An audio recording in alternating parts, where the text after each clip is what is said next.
So ఏదో ఒక traumatic life situations ఉన్నాయి.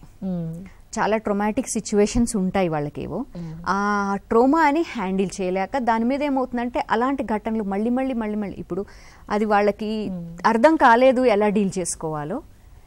అది చేసుకోలేని పరిస్థితుల్లో ఉన్నప్పుడు అలాంటి ఒక పరిస్థితులు వాళ్ళకి మళ్ళీ మళ్ళీ ఎదురుపడినప్పుడు వ్యక్తులు అలాగే వాళ్ళని ట్రీట్ చేసినప్పుడు అది చాలా క్రానిక్గా మారిపోతుంది. అది చూడడానికి బయటకు నార్మల్గానే ఉంటారు వాళ్ళు, కానీ లోపల మాత్రం చాలా ద్వేషము, కోపము, వాళ్ళకి చాలా యాంగరు ఇవన్నీ ఉంటాయన్నమాట.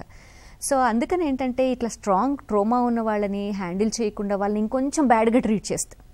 దానివల్ల ఏమవుతుందంటే ఆ కక్ష అనేది పెరిగిపోతూ వస్తుందన్నమాట.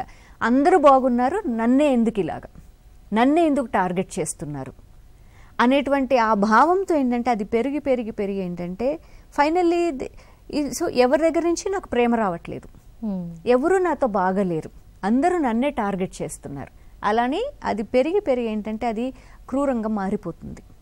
మారిపోయి and then they behave, they become very insensitive.